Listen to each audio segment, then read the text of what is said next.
ये फैक्ट है, very true है ना। और मैं बता रही हूँ मैं कितनी कंट्रीज में गई हूँ, हमेशा ना हर कंट्री में लोग बोलते हैं कि तुम इंडिया से हो, तुम्हारे हिंदुस्तान में हिंदू मुस्लिम की लड़ाई क्यों करते हैं लोग ऐसे पूछते हैं। बड़ी शर्म लगती है ये बात सुनते हुए लोगों की। तो मैं बोलती हूँ ऐसा नहीं है। तो मैं बताना चाहती हूँ कि बॉबी का असली नाम शफीकुर रहमान है। हमारी पहली मुलाकात हुई थी एक जगह जहाँ मैं कंसल्टेंट हुआ करती थी। मैं उनका नाम लेना नहीं चाहती, ना मैं उनको नाम लेके फेमस करना चाहती हूँ। उनके यहाँ मैं पार्टनर थी, तो हमने जब बिजनेस किया था तो उस दौरान हमने संतरों के गार्डन का भी बिजनेस किया और बड़ा पैसा हमारा बर्बाद हुआ, बहुत पैसा बर्बाद हुआ। तो मैं तो जमीन पे आ चुकी थी, बॉबी का भी बहुत पैसा बर्बाद हुआ। उसी दौरान मुझे आज भी याद है, तो बॉबी ने एक बात बोली थी, हमेशा मेरे को बाजी कह के बोलते थे कि बाजी आप ये कर लो, बाजी आप वो कर लो। मुझे आज भी याद है, अफजल भाई मेरा बेटा ना उस समय मेरे ख्याल से 12-10 साल 8 साल का होगा, 8-10 साल का था। तो छोटा सा किस्सा है कि वो बहुत परेशान कर रहा था, मुझे काम करना था, कुछ सऊदी अरब से क्लाइंट आए थे, इंटरव्यू लेना था।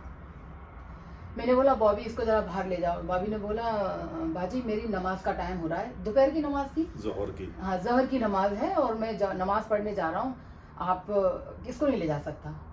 तो मैंने बोला इसको भी साथ ले जाओ नमाज पढ़ाने। तो ये सरप्राइज होके बोले भाजी आपने क्या बोल दिया, आपको पता है। मैंने बोला मुझे तो पता है, लेकिन आपको कोई दिक्कत तो नहीं है। बोला मुझे दिक्कत नहीं है। मैंने बोला भाई लेके जाओ इसको दुनिया के धर्मों के बारे में पता होना चाहिए। तो ये लेके गए, मेरे बेटे ने नमाज साथ में पढ़ी, लौट के आया। तो मैंने बोला बेटा कैसा लगा। तो बोलता है मम्मी इतना अच्छा लगा, जब लोग ऐसे झुक रहे थे तो ऐसे लग रहा था बहुत सारी कार हैं बच्चा ही था। तो मैंने बोला अच्छा। अब बोलता मम्मी मेरे को दोबारा जाना है। तो उसको खेल लगने लगा। मैंने बोला नहीं बेटा अभी टाइम नहीं है। तो बॉबी को बहुत सरप्राइज हुआ कि आपको दिक्कत नहीं हुई। आज मेरा बेटा 21 साल का है। आज हमेशा वो एक बात बोलता है, मम्मी तुमने एक बहुत अच्छी चीज़ सिखाई है कि हमें ना धर्म के बारे में ये चीज़ें नहीं सिखाई। कि आज मैं इतना बड़ा हो गया, मुझे किसी भी धर्म की, सब धर्मों की इज्जत करता हूँ, मुझे हिंदू मुस्लिम जैसी चीज़ पता ही नहीं है।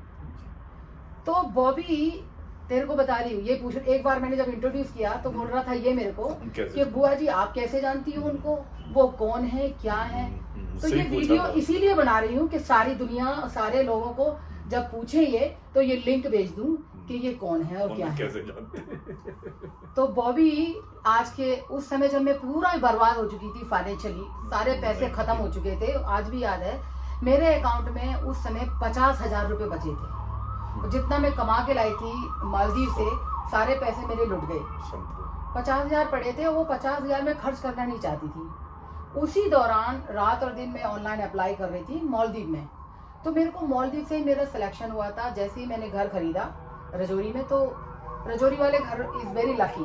तो वो घर में क्या हुआ, शायद 3-4 दिन सोई होंगी, मेरा ऑनलाइन फेस टेलीफोनिक इंटरव्यू हुआ और मेरा वीज़ा आ गया। और उन्होंने मुझे बोला कि ना आप you can go and check your email. जब गई मैं वहाँ जाके तो मेल चेक किया तो वीज़ा आया हुआ था दुबई से। तो मेरे को लगा ये वीज़ा कैसा होता है, क्योंकि वहाँ का मालदीव का वीज़ा अलग होता है, डिफरेंट टाइप का होता है, और यूएई का वीज़ा अलग टाइप का होता है। तो मैंने बोला भाई ये वीज़ा है क्या है, फेक वेक लोग तो नहीं है।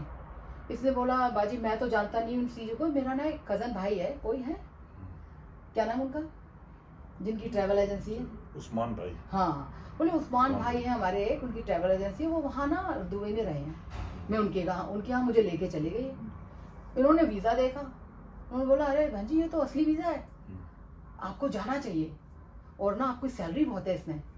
तो मैंने बोला मैं तो कभी गई नहीं हूँ मुस्लिम कंट्री में। मेरे दिमाग में था मुस्लिम कंट्री है तो पता नहीं कैसा ट्रीट करेंगे। तो इन्होंने बोला अरे आप जाओगी ना सारी यूरोप कंट्री भूल जाओगी, पहले जाओ आप। मैंने बोला मेरे पास टिकट के पैसे नहीं है, मैं नहीं जा रही। तो उन्होंने चढ़ा दिया, ये बहन बहन बोल रहा है, बाजी बाजी बोल रहा है, टिकट नहीं खरीद सकता। तो इन्होंने एक शब्द बोला मेरी तरफ देख के, बहन तेरे को जाना है कि नहीं जाना है ये बता। तेरे को जाना है भाई, ये बात तो पक्की है कि तेरा वीज़ा पक्का है और तेरी जॉब भी पक्की है। अब तू बता तेरे को जाना है कि नहीं। मैंने देखा बॉबी की शक्ल ऐसे और बोला बॉबी पैसे तो हैं मेरे पास, मैं टिकट तो ले सकती हूँ, मगर मैं अपने पैसे इसलिए खर्च नहीं करूँगी क्योंकि मेरे को ये फीस ना अपने बेटे की स्कूल की जमा करनी है। थे 1.5-2-3 लाख रुपए थे, इतना याद आ रहा है। तो बॉबी ने बोला पैसे की चिंता मत कर, अगर टिकट वाली बात है तो मैं टिकट करा देता हूँ। इतना बोला तो उन्होंने बोल दिया, इनके क्या है, उस्मान भाई ने अपने असिस्टेंट को, भाई टिकट बनाओ और बॉबी के अकाउंट में डालो। उस जमाने की बात है, वो महीना कोई महंगा, बड़ी महंगी टिकट होती है उस महीने में, अगस्त का महीना था कुछ, 30,000 रुपए की टिकट बॉबी ने बनवाई मेरी। 30,000 रुपए, 30,000 रुपए मेरी जिंदगी में किसी ने खर्च नहीं किए, मेरे सगे बाप से ले, किसी की बात बोल रही हूँ भाई मैं, सही बात, जो बात सही है वो सही है। आज के जमाने, आज भी कोई नहीं खर्च करता 30,000 रुपए किसी के ऊपर, और कोई कर देना तो उसमें भी वो लोग थे कोई लालच होगा, ऐसे बोलते हैं लोग। 1 रुपया खर्च करने से पहले लोग वसूली करते हैं, दिल्ली में लोग बोलते हैं वसूली कर ली, ऐसे बोलते हैं लोग यहाँ के लोग औरत के नाम पे। तो ये मेरे सगे भाई से बढ़कर है, जान दे दूं इसके लिए मैं, है ना। पूछ, दुनिया में सबसे ज्यादा इज्जत करती हूँ मैं इसकी। तो पता है 30,000 की टिकट बनाई और मैं चली गई दुबई। जैसी लैंड करी और जो मैंने देखा वहां पे दुबई एयरपोर्ट पे, ओहो, मैंने लगा यार मैं 10 साल पहले क्यों नहीं आई। एंट्री करते ही वो इतना वेलकम सा हुआ कि लोग इतने प्यार से, इज्जत से, इतने जो कंदूरा पहने हुए थे लोग, इतना रिस्पेक्ट, ओके, और इतना रिस्पेक्ट करते हैं इंडियंस को वो, और हाथों का, आंखों का टेस्ट, ये टेस्ट वो टेस्ट, बड़ा डिसिप्लिनरी, ओके। मुझे आज भी याद है, फिर वहाँ से रात के शायद सुबह के 4 या 3 बज रहे थे, अर्ली मॉर्निंग। वो लड़की जो लेने आई थी, वो रुकन थी, उसका नाम था मरियम चुडोई समथिंग। तो मेरे पास फ़ोन भी नहीं था, मैंने किसी एक इंडियन आदमी को बोला कि मुझे कॉल करना है, उसको कॉल किया तो बोला, she said I am waiting for you outside. और रात को उसने मुझे बिठाया अपनी गाड़ी में, और गाड़ी चल रही है जंगल में, आसपास कुछ नहीं, रेगिस्तान है। तो मैंने बोला दिस इज दुबई, बोलती है no, Dubai we already left. बोला हम रासल खेमा जा रहे हैं। तो मैंने बोला व्हाट? तो बोलती है तुम्हारी जॉब जो है रासल खेमा में है। मैंने बोला हाँ, ये किधर है? बोलती है दुबई से काफ़ी दूर है। फिर उसने रास्ते में बोला तुम मेरे घर रहना पसंद करोगी या होटल में? तो मैंने बोला इसके घर नहीं रहूँगी, मैं तो इसे जानती नहीं हूँ। तो मैंने बोला होटल। तो उसने कज़ाब्लांका होटल रासल खेमा में मुझे रुकवाया। जब रुकी वहाँ पे तो दूसरे दिन सैटरडे संडे पड़ गया, मंडे को ऑफिस गई, कपड़े वही साड़ी पहन के गई। वहाँ पे मैं गई, वहाँ पे बहुत बड़ा ऑफिस, उस ऑफिस की मैं HR जनरल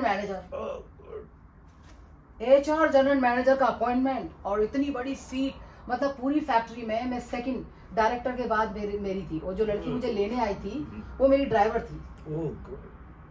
ओके, आप सोचो कि मतलब जो मेरे फेस पे जो स्ट्रेस था ना, वो फेस कमल की तरह खिल गया। ये आपको आपकी खुशी और आपकी रिस्पेक्ट, सम्मान आपको वो दिलाता है, आपको दवाई लेने की जरूरत नहीं है, बुखार उतर जाए, वो प्राउड। और मेरे अंडर कितने लोग थे? 500 वर्कर। ओके, और मेरा काम था सिर्फ इंटरव्यू लेना लोगों का। फिर उसके बाद मुझे दूसरे दिन बुलाया गया, सबके बीच में कॉन्फ्रेंस हॉल में। मेरे जो डायरेक्टर थे उसका नाम अभी भी वो मित्र है कहीं ना कहीं लिंक्डइन में, आमिर अलालो, जॉर्डेनियन था। तो देखा उसने मुझे, खुश हुआ, तो खुश होकर बोला आई एम इंडियन। मैंने हिंदी में बोलना शुरू किया, फिर वो हंसने लगा, सब बोले ये मजाक कर रहा है। उन्होंने मुझे एक बात बोली, I will give you only 1 month, you have a freedom, everything, go anything whatever you want, but your training time is a 3 month. After 3 months if you will not prove, yalla you go back your country. इतनी बड़ी बात बोल दी उसने, और stress हो गया, काम करना था, इसको पैसे भी भेजने थे, ये था अंदर से। इसने बोला चिंता मत कर, और ये भी बोला था भाई ने कि बहन अगर ये फ्रॉड निकल जाए तो तू फोन कर दियो, तेरे बुलाने की भी टिकट करवा दूंगा। ये बहुत बड़ा कॉन्फिडेंस होता है कि हाँ कोई इंतजार कर रहा है मेरा, अगर कुछ हो जाए तो फोन ऑन करके मैं भाई मेरी टिकट भी भेज देगा। ये बहुत बड़ा, इतना बड़ा, मेरी जिंदगी में कामयाबी की पहली सीढ़ी भी नहीं बोलूँगी, ब्रिज भी नहीं बोलूँगी, मेरे लिए ये एक माथे का, क्या बोलना चाहिए, ताज है। कोई लालच नहीं, कोई लेना नहीं, कोई देना नहीं, कोई कुछ नहीं, सोच। और हमेशा इतना बड़ा सम्मान मेरे लिए हुआ था। ये सैलरी मिली, पहली तनख्वाह जो हाथ में आई, मुझे वहाँ घर दिला गया, गाड़ी मिली, ड्राइवर मिला, ओके। और जो पहली सैलरी मिली, सबसे पहले वो क्या करते हैं मेरे को नहीं पता, पैसे ट्रांसफर कैसे करते हैं वहाँ से। उस समय हवाला हुआ करता था, हवाला के थ्रू भिजवाए थे इसे। मैं जानती भी नहीं थी हवाला क्या होता है।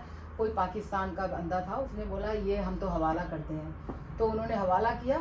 एक नंबर मिलता है, याद है? मैंने बोला भाई ये पैसे भेजे हैं, ये नंबर वहाँ जाके बोल देना। तो इन्होंने पैसे लिए हवाला के थ्रू। वो मेरे ज़िंदगी का पहला हवाला था। भाई को पैसे मिल गए। बॉबी ने बोला बहन पैसे की चिंता मत कर। मैंने बोला नहीं भाई तू पैसे रख, तेरे आ गए पैसे, अब मेरी ज़िंदगी की शुरुआत है, मुझे अब करना क्या है। 3 महीने का टाइम दिया था। 20 दिन के अंदर पूरा एमिरेट्स के अंदर ठक ठक ठक ठक ठक सब जगह जाके पहचान निकाली। और मेरे को पता था ये आदमी मुझे नौकरी से निकाले, इससे पहले मैं इसकी नौकरी ना छोड़ दूँ। तो जहाँ भी जाती थी बड़े बड़े ऑफिस में, पहले जहाँ भी इंडियन ऑफिस होते थे, इंडियन लोग हाई पोजीशन पे थे, हमेशा वहाँ साड़ी पहन के जाती थी, सबको बोल के आती थी। सब लोग जब तारीफ करते थे, लाइन में नहीं लगने देते थे मुझे लोग। एक पर्सनैलिटी का बहुत फर्क पड़ता है। और दूसरा फर्क पड़ता है आपकी भाषा शैली। आप अगर इंग्लिश बोलें तो शुद्ध बोलें, अच्छी बोलें। आप अगर हिंदी बोलें तो बहुत अच्छी शुद्ध बोलें। आप अगर उर्दू बोलें तो भी अच्छी बोलें। आप अगर अरबिक बोलें उसको कम से कम अच्छी ना आए ना तो उसको थोड़े शब्दों में बोले, जिससे लोगों को ना लगे कि आप उल्लू हो। तो और इतनी जल्दी सब कुछ पिकअप कर लिया भाई। बड़े बड़े ऑफिस में सब जगह एक बात बोल के आती थी। जब लोग पसंद करके बोलते थे, एक वर्ड बोलते थे, अरे you are working global class company and would you like to join my company. जब लोग बोलते थे मेरी कंपनी ज्वाइन करोगी, फिर तो ऐसे कॉन्फिडेंस आता था। तो मैं बोलती थी अगर मैं ज्वाइन करूंगी तो पैसे कितने दोगे? 20 दिन में इतना घमंड। तो मैंने बोला मेरे को ना इतने मिल रहे हैं, आज मुझे $30,000 मिल रहे हैं, तो आप मुझे कितने दोगे? इससे कम नहीं लूंगी। तो बोलते थे तुम आ जाओ बस। तो अपनी ना मार्केट में पहचान हो गई थी कि अपनी मार्केट की वैल्यू क्या है। तो उसके बाद काम किया। फिर उसके बाद 3 महीने किया, फिर तो वो कंपनी पूरी मेरे पे डिपेंड हो गई। और आज वो कंपनी बंद हो गई, आज भी सारे लोग मानते हैं, ठीक है। उसके बाद फिर बहुत सारी कंपनीज में काम किया, दुबई में काम किया, फिर उसके बाद ब्रिटिश कंपनी में भी काम किया दुबई में रह के। फिर 2013 में खुद की अपनी कंपनी खोल ली। जब अपनी कंपनी खोली, जिस कंपनी में मैं काम करती थी उस कंपनी का नाम था अरेबियन पब्लिकेशन। उसमें बहुत स्ट्रेस था। और जिस दिन उस कंपनी में मैं गई थी ना पहले दिन, तो एक मेरे मित्र हुआ करते थे सिंधी, उन्होंने मुझे छोड़ा था दरवाजे पे। तो एक बात बोली थी, रेनू ये कंपनी में तुम पहली बार मैं तुम्हें छोड़ रहा हूँ, ऐसे समझाया था जैसे एक पिता समझाते हैं। याद रखना सफल हो ना हो, मेहनत से मन लगा के काम करना, इतना मन लगा के काम करना कि जिंदगी में कभी अपना काम खोलना पड़े ना, ऐसा ही तो तुम्हें ना किताबें ना पढ़नी पड़े। और ऐसा नहीं था, उस आदमी की वाणी में क्या था उस वक्त, क्या हो गया। वो मुझे 0 नहीं आता था पब्लिकेशन की ABCD, और मैं पब्लिकेशन की क्वीन हूँ आज। वो कंपनी छोड़ने से पहले मैंने कंपनी अपनी खोली, oil gas news marine publications, और उसके 2 साल बाद वो कंपनी बंद हो गई, जो 70 साल पुरानी कंपनी थी, 150 साल पुरानी कंपनी। तो ये अचीवमेंट है अपना, और इन सब का अचीवमेंट का श्रेय मैं भाई को देती हूँ। Thank you. In short, I will tell in English in front of my husband, shortcut in detail.